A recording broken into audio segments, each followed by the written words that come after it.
Welcome to Negosyo, where we create conversations about small and new business opportunities so that we can inspire and educate others who may also want to go into business. That's why on Negosyo, I want you to show me your negosyo. Hello mga kanegosyo! Salamat for tuning in sa isa na namang episode. Dito po sa Negosyo, we create conversations about small and new businesses because we want to inspire and educate anyone who may also want to go into business. Kaya dito sa Negosyo, I want you to show me your negosyo. So ang topic po natin ngayon, sobrang napapanahon kasi alam niyo naman po na because of this ongoing pandemic, marami po sa atin ang very unfortunate na because of the lockdown, maraming businesses ang affected. In fact, masabi natin lahat tayo affected in one way or another. Because of the work from home situation, because of the lockdown, marami sa atin ang nawalan ng trabaho o di kaya nakapagtrabaho pero hindi po kumikita ng kagaya ng dati. We are not earning as much as before. Kaya tama-tama, we have our guest for this episode, someone who is an expert on the topic of finances. My guest is a financial consultant with more than 2 decades of experience in the pharmaceutical industry, mostly in marketing and sales. He and his wife have 2 children. They've been married for more than 20 years. Without further ado, please allow me to welcome to my show Mr. Noel Flores. Noel, please come in. Hello, Noel. Hi, Jules. Hi. Welcome to the show. Yeah, good day, everyone. And first of all, thanks for having me here. Good morning, good evening sa ating mga kanegosyo. Yes. And Ka-Negosyo. Hopefully, everyone can learn a bit of advice, okay, some experiences that we can share later on para naman very, very timely, especially with this pandemic. Okay, so actually, tama-tama yung invite mo sa akin because right now, karamihan ng people right now are looking for some solutions for these particular problems. So thank you very much. Yep. Sabi nga nila, no, there's a saying that people who fail to plan to fail. Di ba? Exactly. So, yun yung kung titingnan mo, syempre, hindi naman natin inaasahan, di ba? Magkakaroon ng worldwide, global na viral na pandemic. But for those who were prepared, di ba? Would you say that mas advantage that you were able to prepare for mga whatever eventualities? Actually, if you look at the life cycle ng humanity, for every problem, there's a solution or opportunity. But even those before the Great Depression, economic crisis, laging umuulit lang yan. But the good thing here is we have to learn the lessons from the past experiences. And in these experiences, normally, if you notice, and I'm sure alam ng mga tao yan, pag may ganyang pandemic or crisis, the rich gets richer and the poor gets poorer. So, it's a wake-up call for all of us kasi very timely right now, ang daming tinamaan. Imagine some people losing their work, just relying on the government. So, the main concern is napakalaking stress. Yes. Mental stress. Yes. It will because the main problem of the mental stress is financial stress. Meaning, on a day-to-day basis, kung kulang ang ipon mo, kulang ang finances mo, how can you survive? So for a parent, especially us, and for those people na kahit paano hindi nakapag-save or hindi nakapag-plan ahead of this time, it's a big problem. And surprisingly, I don't have the numbers right now to show you, but alam mo ba na in the Philippines, konti lang ang, kasi may levels of income or may levels of stage siya na for you to become financially secured. nasa first level pa lang tayo, most of the people in the Philippines. Mhm. And sa level 6, yung iba hindi pa nakakarating ng level 2. So nasa financial stress pa lang tayo right now.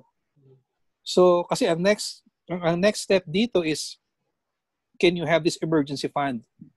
When we say emergency fund, maski 2 years, 3 years, magkaroon ng economic problem, you still have money in your pocket. But the thing is right now, if you notice, kung walang help ang government, hirap na kagad tayo. So the good thing right now is we can possibly share the ins and outs and the beauty of having a financial planning in our life, especially to families, for those people starting the business, for those people who have started their career, and so on and so forth. Yeah. Yung sabi mo nga na being able to prepare, tapos meron kang, you mentioned something about meron kang parang buffer, kumbaga, sa finances mo. Sabi mo at least 1 year, 2 years. Ano ba ang ideal? At ba't kailangan natin magkaroon ng ganong klaseng parang buffer na ipon? Actually, parang ang analogy dyan, Jules, ganito, no? For example, if you're working in a company, ang kumpanya, di ba, may pinapasweldo yan, Meron siyang revenue, meron siyang expenses. Importante rin na meron din siyang reserve. Kasi kung wala siyang reserve, the company will be losing a lot of money. That's why may mga bank, meron tayong chine-check in ang accountant to make sure that the company is earning. The problem with individuals right now, minsan mas malaki yung ating expense over income. So basically, kung mas malaki yung expense versus income, naturally wala kang ipon. In the long run, you're just collecting debt, utang. So if the thing happens right now, mabubuhay lang tayo sa debt. So you pay this debt, utang na naman tayo uli. So until such time, cycle lang yung mangyayari doon. That's why importante, sinasabi ko nga, importante we have to carefully plan our finances. That's why in this scenario, we'd like to share with you important tips. Ano bang ginagawa ng isang financial planner? Okay. So anyway, siguro, if you may ask me, ano ba yung isang financial planner? Yeah. Okay. Yun basically, yung financial planner, kasi una-una, siguro, step back ng konti. Aside from that nasabi mo na yung the obvious, kasi sabi mo nga minsan, yung expenses natin mas lagpas dun sa income natin . Meron bang, kasi niisip ko lang, baka ang tao may mga wrong notions about money. Can you also discuss ano ba yung mga typical na wrong notions about money? Actually, lahat tayo may tinatawag tayong money blueprint. Okay, for everyone's information, siguro if you notice, meron tayong kanya-kanyang spending habits. And that spending habits came from our parents, from our grandparents, and from our parents. So if you notice, yung belief about money, it passes on to the next generation. Sometimes in the past, lagi natin naririnig, di ba? Money is the root of all evil. Pero it's not true. Kasi if you put yourself in that scenario, yung kanyang thinking na money is the root of all evil, money will not go to you. Kasi dapat yung law of attraction, sinasabi rito na whatever you believe or whatever is you believe right now, the universe will give it to you. Isang example ng wrong spending about money is, ito nga, I'd like to discuss. So pinasa ng mga parents natin. So parang computer din yan, Kung may problema siya, pwede mo siyang reset eh. 'Di ba? I-reset mo siya and then find the right way on how to do it. So siguro i-discuss ko ano ba yung 3 behaviors ng mga tao about money. I'm sure the listeners will for sure will benefit about this one. Okay, behavior number 1. Sana yung mga viewers mo right now, if they can relate, okay, they can react soon or siguro if they have some questions. Okay, so here we go. Behavior number 1. Okay, income, okay, sweldo, kita less expense equals savings. So, simplihan natin, yung sweldo, bawasan mo na expense, yung matira yun ng savings. So, in this particular scenario, di ba, before the pandemic or even at this present times, yung mga working people, so, ibig sabihin, bago o pag dumating ang salary, kasi ang thinking natin we've been working hard for the next 15 days or, katapusan, we have to reward ourselves. So, psychological minsan yan So, minsan, wala pa yung sweldo or pagdating ng salary mo, you are thinking of something parang to pamper yourself. So, the thing is, with that expense, kailangan ba or importante ba yung bibilin mo? O kailangan mo ba? Okay? I'd like to share with you, sinabi ni Warren Buffett dito, sometimes sabi niya, if you buy the things that you don't need, di ba? You will sell the things that you need later on. Okay. Kasi ibig sabihin, hindi naman importante, for example, you're buying an expensive car. Hindi mo siya kailangan right now. Ang kailangan mo lang from point A to point B.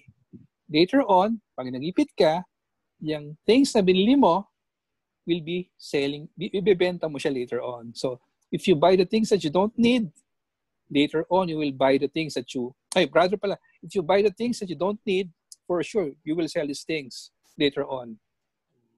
Okay? So, scenario number 1. Karamihan ng people when they get when they get their salary, nakakita ng sale, etc. They have to buy. They have to reward. May psychological impact kasi yan So, I'm sure everybody can relate to that. So, yung iba nga, talagang kailangan may bilhin before they go home. Okay, so, yung matira, yun ang savings. Alright, so we go to behavior number 2. Okay, behavior number 2 is expense less income equals debt. Okay? Anong ibig sabihin nun? Less income equals debt. Okay. Debt. So, gastos, minus mo yung sweldo mo, ang ending utang. In layman's term, yun yung tinatawag nating paggamit ng so much plastic. Credit card. Credit. Diba? Before you earn your money, yung pa nakukuha, may expense ka na. Remember, ang credit card is utang yan Diba? They're loaning money for you, but you have to pay extra interest for that. Pinahiram ka lang. The thing is it proportionate to your salary right now? Baka naman yung hinihiram mo from your credit card is bigger than your salary. So wala pa yung sweldo mo or yung income mo, may expense ka na. So later on, if hindi mo siya makontrol, di ba, ang daming legal ngayon na naghahabol sa mga ganyang mga credit card users, So, pag hindi mo siya na-control, minsan kasi addictive din yan So, ang ending mo will end up to debt. If you notice in some commercials, pecha de peligro, sinasabi nila. Yeah. Diba? Meaning, okay, yung first 10 days ng routine mo sa work, you're still eating, the right way. Pag bandang huli na, laki mo na lang kinakain or, diba, noodles na lang or kasi kulang na. And then, cycle, uutang uli yan. And then, and so on and so forth. The thing is, time, cycle lang yan. So, yung ginawa mo this first month, possibly you'll repeat it in the next month. Kasi actually tayo, we are creatures of habit So, kung anong ginagawa natin, muulit lang na muulit. So, we have to break that cycle also. Ito naman, okay, are we clear on scenario number 2 or behavior number 2? Okay, so we go to behavior number 3. Okay, ito naman pinakamaganda. Okay, income less savings equals expense. Income less savings equals expense. Okay. Okay, ibig sabihin, layman's term, pag dumating ng salary mo, magtabi ka muna. Pay yourself first. Kung anong matira doon, yun ang pwede mo siyang gastusin. So, ang ginagawa ng iba, this is actually the right way. They save a certain percentage of their income. Especially for single people, very important, dapat at least 50% you save that. And when you get married, importante, whatever your income is, you get 20% ng savings mo. But the thing kasi minsan Yung iba ginagawa 1:1 eh. So inuubos lahat yung salary. So pagdating ng cycle lang uli, so you have to work again for the next 15 and 30th, another 15 days, and then ubos na naman. So ang ending, when you retire, of course, wala tayong money. So 1, 2, and 3. So I think the best is number 3. But the thing is, wala masyadong gumagawa ng number 3. Okay? Bakit ano? Just for the sake of yung mga viewers natin, bakit siya mahirap gawin? Alam mo, minsan yung right habit is the hardest thing to do. Mm-hmm. It's all in the mind, actually. So, importante also that we have to make a goal on a monthly, daily, and yearly. Okay? Monthly, if you know, I'm sorry. So, may daily goal ka, di ba? Okay. Kasi yung daily goal mo, it leads to a weekly goal, then monthly, then yearly, and then so on and so forth. Okay. Same thing with spending money, If you spend money daily, for example, typical, Starbucks ka, 150 pesos yan. Hindi, ngayon lang naman to, Starbucks ako eh. Bukas, Starbucks ka na naman. Napakamahal na kape yan. 150 na naman yon. And so, if you look at your balance sheet of your expenses, di ba? Pa-check mo, saan napupunta expenses mo? The thing is, meron bang siyang return of investment? Okay. Siguro kung nag-meeting ka at may prospect ka, pwede mo siyang pa-reimburse or something like, yun nga. Pero kung ano lang siya, leisure lang siya, gusto mo lang magkape. Of course, kasi naging status symbol eh. If they see you in Starbucks, Coffee Bean, etc., that's also branding also. But the thing is your money doing the same thing? Mabanggit ko lang sa 1 and 2 and 3. I noticed nga, especially with this pandemic, yung retirement, actually, I read 3 or 4 days ago about retirement. Maraming gustong mag-retire because they are forced to retire. Okay. Meaning, kasi inabot mo na yung age 65 or 60. So by law, hindi ka na pwede mag-work. Yes. Pero you have to work because you have to survive. Mm-hmm. So, pero actually, pag tinignan mo retirement, if you have seen people, yung mga millennial ngayon, they can retire at age 30 or 40. Why? Ang sinasabi kasi sa retirement is capable to earn money and how to sustain money. Ibig sabihin, maski 40 ka, 30 ka, you can retire. Pero, the thing is, can you sustain your lifestyle? Yeah. So, doon ko sinasabi na right now, importante na, kasi there are 2 kinds of income eh. May natawag tayong active, tsaka passive. So, to simplify for those who are first-time listeners, pag sinabi mong active income, it's yung you have to work and you get paid. Okay? When you say passive income naman, the money is working for you. So, para magkaroon ka ng passive income, example of passive income is rental income. Okay. Meaning, may pinaparentahan kang condo, di ba? Something like that. Ibig sabihin, if you have to earn more money right now, later on, magiging passive income siya.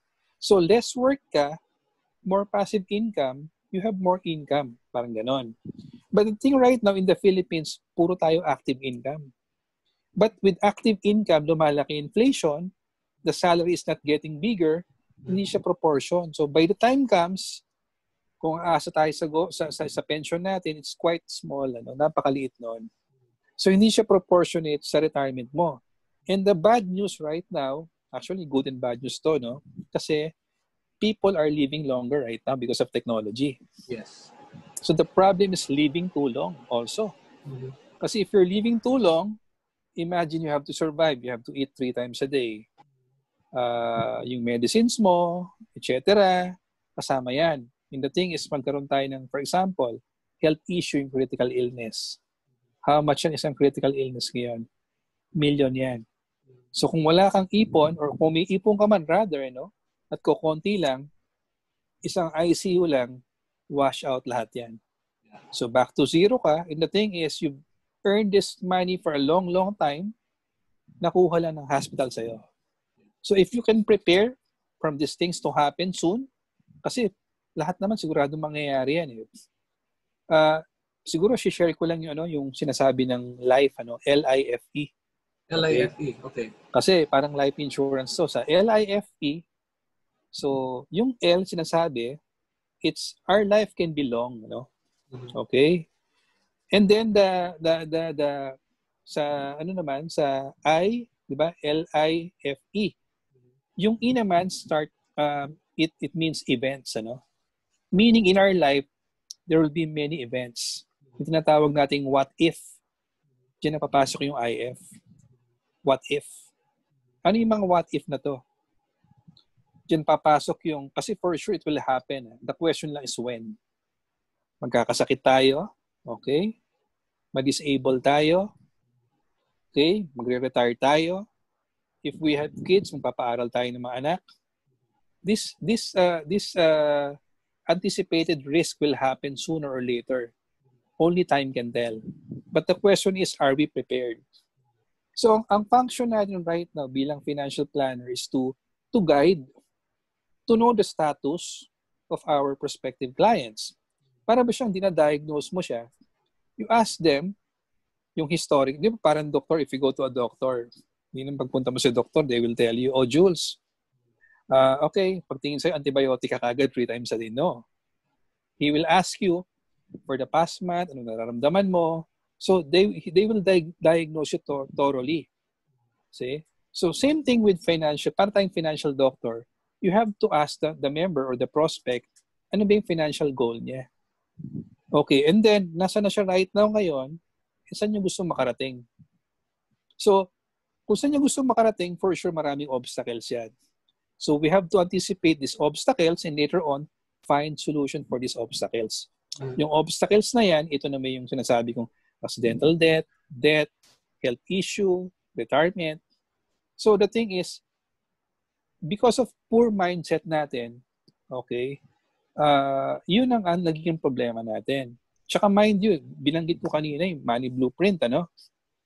Did you notice na during nung lotto days, ano, there's some people winning the lottery, pero they ended up poor. Yeah, true. Because ang kanilang money blueprint, kasi tayo kasi, sabi ko nga sa'yo, we base our thinking from our parents, from our parents' parents. These are beliefs, ano, being passed on. So, minsan may mga people na ang money blueprint niya pang thousands lang. Ibig sabihin pa nakahawak siya ng milyon, they don't know how to handle. May iba naman, ang money blueprint niya pang hundreds of millions. Look at Donald Trump, ano. Si Donald Trump, when he became a millionaire, ano sabi niya? I'm just broke. I'll bounce back.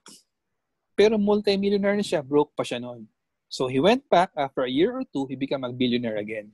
Kasi ang money blueprint niya, hindi pang millionaire or multi-millionaire, pang billionaire siya. So, it depends our mindset. Kasi kung minsan sinasabi ng mga parents natin, ang buhay mahirap.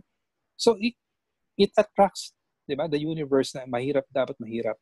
So, we have to do it the positive way. So, that's why yung mindset, very important.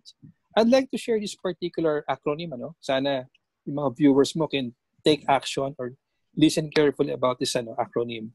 Yeah. Yung So, T, mga kanegosyo, ako sobrang ang dami kong nakukuhang dito, lessons. Sobrang hitik na hitik ito sa life lessons, financial lessons. So, sabi nga ni Noel, as a financial consultant, parang doktor yan di ba? Na kailangan i-diagnose ka para malaman niya kung paano ka bibigyan ng payo. So itong susunod na i-discuss ni Noel, sobrang valuable po ito. Kung pwedeng mag-notes kayo, mag-notes po kayo. Okay? So please go ahead, Noel.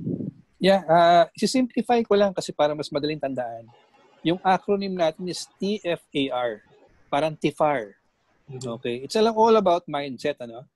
Ang sabi ng isang, actually, great teacher ko to, although coming from books, sabi niya, our thoughts, stands for T, di ba? Thoughts, can lead to feelings, and feelings can lead to action, and action can lead to results. So it goes way back sa ating mindset, thoughts. So dapat kung ang mindset mo is about positivity, later on, ang resulta niya is also positive. But if you're attracting negativity, definitely ang resulta niya negative din. So again, ulitin ko, TFAR. thoughts, feelings, action, and results.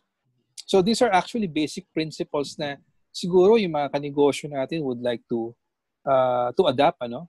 Especially with this pandemic, ano? Share ko na rin right now kasi during this pandemic, dalawang scenario na nangyayari, no? Kasi 'di ba, sinabi ko nga kanina, financial stress. Ang concern natin is on a day-to-day basis. How can we earn money? How can we sustain our livelihood?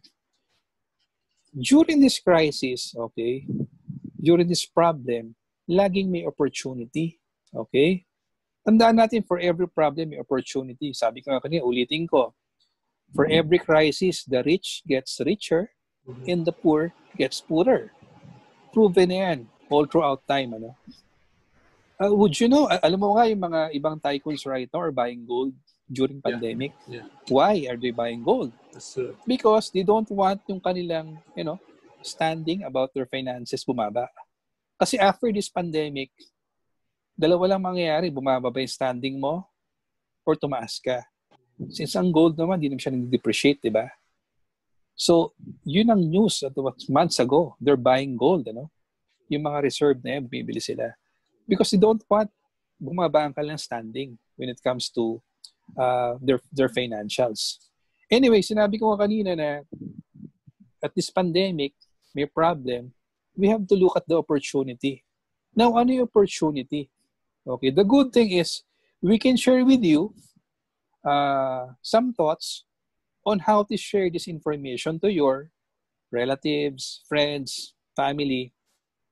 So nakakatulong tayo with them. At the same time, sabihin ko na rin, we compensate very, very well yung ating tinatawag nating solutions na binibigay with your clients, just in case. Kasi parang wala naman doktor na nagbigay ng libreng PF, di ba? So, di ba? So, itong kagandahan dito, nakinig tayo with this show right now, we can still earn money. We can still earn at the comfort of our home. Kasi right now naman, puro Zoom ang meeting, So ano ba naman kumustahin mo yung kakilala mo? We can teach you the basics. We have the trainings. So if you want to be a financial planner, mayroon tayong number dito that we can show you later on. You can contact Jules or you can contact me. We will train you para naman ito open to all, even the housewives na walang ginagawa sa bahay. Actually, ang housewife, walang retirement yan eh. It's a forever commitment. It's a forever commitment. Wala yung day off. Diba? So sa lahat ng housewives, 7 days a weekend. Yes. Correct. Walang. Iba may masahe pa dyan. Diba?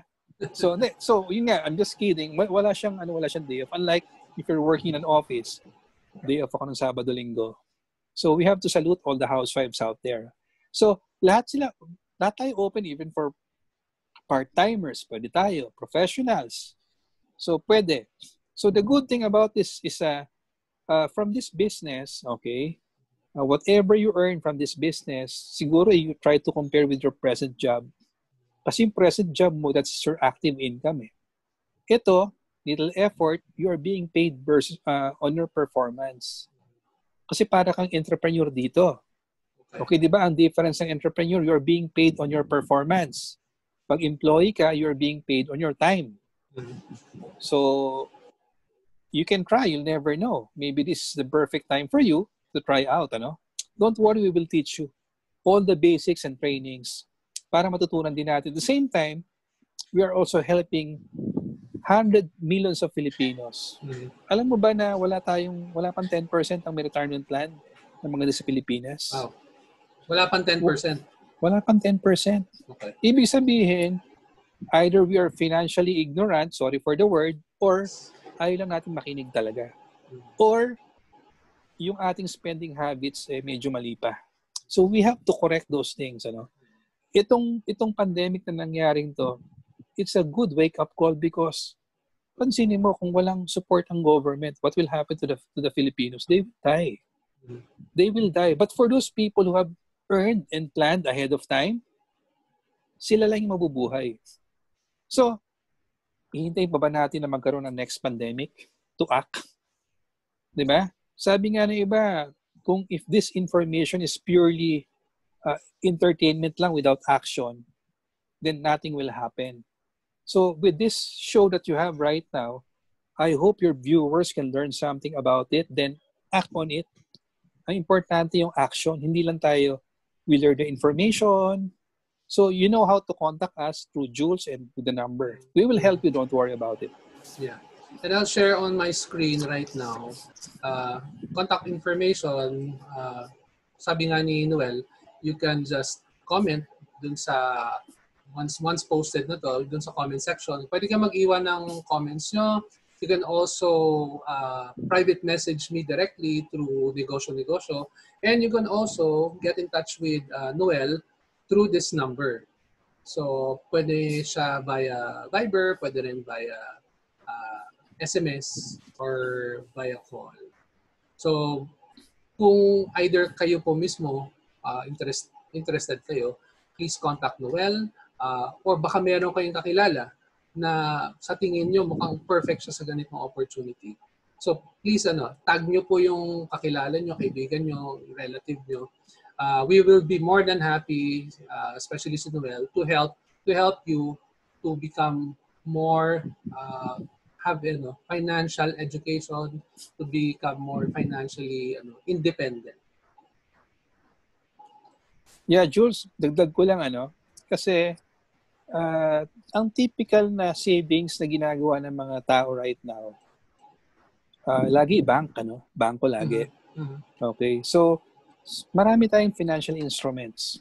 We have the bank, may T-bills tayo, meron tayong mutual funds, meron tayong stocks, etc. Pero just for the sake of sharing the information, kasi minsan, di ba, yun nga sinasabi ko, ang mga parents natin lagi maglalagay sa bangko. So, yung paglalagay sa bangko, di ba, I was mentioning emergency fund kanina. So, normally 6 to 9 months ang emergency fund. So, ito yung perang kailangan mo if something happens na pwede mo siyang i-pull out anytime. So, typically, emergency fund is meant for the banks. Mm-hmm. Now, when it comes to interest rate, ito siguro maraming magugulat dito sa share ko, Kasi they just put their money in the bank, Akala nila, kikita ng malaki. Okay, I'd like to share yung tinatawag nating Rule of 72. Rule of 72, okay. Yes, okay. Yung mga negosyante, for sure, alam nila ito, Anyway, for those first-timers or yung mga followers mo, sana they can pick something about it. Yung Rule of 72 is simply, it's a formula for us to know how much time and interest for our money to double. Okay, example. Okay, if our money in the bank is earning, let's say for example, 8%, Okay, for example, ang per annum is 8%. So 72 divided by 8 is 9. Ibig sabihin, kung 8% ka, ang kita mo every year, okay, if you have 100,000 in the bank right now, it will take 9 years para maging 200,000. Para dumoble. Napakatagal, di ba? Yes. Okay. 8 years, 8%, 9 years. But what if kumikita lang siya ng 4% every year? Annual, So, 72 divided by 4, ang sagot din is 18. For your money to double, it will take you 18 years. My goodness, napakatagal. So, akala nila, if you just put your money in the bank, okay na. Mm-hmm. Diba? So, imagine, 4%. But ang savings rate, ito the sad news, Ang banko is giving only less than 1% for savings. Yes. Less than 1%. So, pag sinabi mo less than 1%, di 72 years yun. Diba? For your money to double. Hindi alam ng tao masyado yun. That's why there's so many financial instruments that we can share with you depending upon your appetite, depending upon your needs. For example, Noel, I want to get this money at this particular time. We will design a plan based on your goal. Hindi lang puro bangko. Bank is actually good, but maraming financial instruments na we can combine para you can reach your goal. Imagine kung 1%, 72 years para mag-double ang money. It's quite long. Ang tao kasi because our parents, even before, maglagay ka lang sa bangko. The saddest part pa nga, iba nga, sa ilalim ng kama lang nilalagay. Diba? Totoo. Yung Totoo mga yan. old na, no? There are still many parts of the country, sadly, hindi naniniwala sa bangko. So, ang pera nila talagang literally nasa bahay, nakatago, nakasiksik kung saan-saan. Pero ang hindi nila alam doon is yung inflation is eating their money. So yung 100 pesos mo right now, later on, hindi na siya 100 pesos. Parang yung parang pamasahe or Coke, for example. Coke in cans, right, is roughly mga 25-30. Nung araw, 10 pesos lang yan. So inflation, because of inflation, the cost of commodity goes up, but yun pa rin naman na iniinom mong Coke, na soft drinks, di ba? Whatsoever. So tumaas. Same thing with money, 100 mo, it looks 100, tinabi mo lang sila ng kama mo, pero ang kang value niya, 80 pesos lang o 70 pesos na lang. So hindi kumita. So my point here is, we will teach you how to increase your money. We will teach you on how to earn money depending upon your goals and projections, and of course, kung anong financial planning na kailangan nyo. So I think that's the gist of the show, to help people to become aware, at the same time, to diagnose everyone and become aware of what's happening right now. So may opportunity, at the same time, we can also solve your concerns. So that's it. Okay. Sobrang mga ka-negosyo, so kita nyo naman, narinig nyo, sobrang ang daming nuggets of wisdom, no, when it comes to financial planning, galing kay Noel.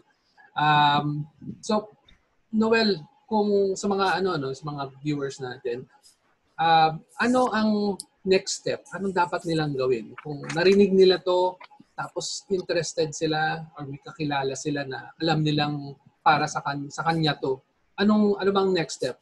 Do they send you a message via Viber, and what happens after that? Well, they can Viber me or text me with the number that we have shown, And then we'll be happily serve these people, yung mga concern na yan, We'll be happy to address your concerns one by one. Or if you want naman, we can have another session. Maybe you can send us some topics that we can discuss as in thoroughly for that particular topic alone. Kasi right now, we discuss medyo series But of course, wala tayong focus on what particular topic. But so you can address or you can suggest actually topics. But of course, the same thing, sabi ko nga, there are some 2 points that we have to share with you. You can earn, okay? And you can also solve other people's problem. So to get in touch with us, I think my number is being flashed also at the screen. So do not hesitate. And of course, you can click and share with your friends, relatives, etc. So they can also have this particular good news. So sana po yung mga ka-negosyo natin right now have learned so much from this particular session. And let's save each other's family. Okay, ang pandemya is a typical problem. Sabi nga ng iba, in the next 10 years, another pandemic will be coming in soon. The thing is, are we ready for the next pandemic? Ang bubble burst, umuulit lang, di ba? If you notice, in our lifetime, ulit lang ng ulit yan. The question is, are we ready? Di ba? Kasi kung if we're not ready right now, then we'll be having so much problem soon. So sana with this wake-up call, with this pandemic situations, we have learned a lot. So the thing right now is we have to act, okay? Do the right thing, and of course we'll be happily wanted to help you along the way. So sana nakatulong kami sa inyo right now. And of course, yung ating Ka-Negosyo is a big help for those people who wants more information about any other topic aside from financial planning. Okay. So thank you very much, Jules, for having me again for the show. Thank you very much, Noel. It's a pleasure. It's an honor to have you on the show. Sobra, daming mapupulot na aral. So many about so many nuggets of wisdom nga kung tawagin about financial planning, how to be ready. So kung kayo po nakita niyo yung yung mga flash namin na contact numbers, please don't hesitate. Kontakin nyo lang po si Noel or leave a comment sa comment section ng ng negosyo page. You can also send me a private message. So once again, Noel, thank you. It's a pleasure, it's an honor. Thank you very much, Jules, and maraming salamat also sa mga viewers ng negosyo. More power to you, and God bless us all. Take care, everyone. Thank you. So until the next episode po, ako po ulit si Jules. I'm your host. And for Negosyo, I would like to say until the next episode, thank you and God bless.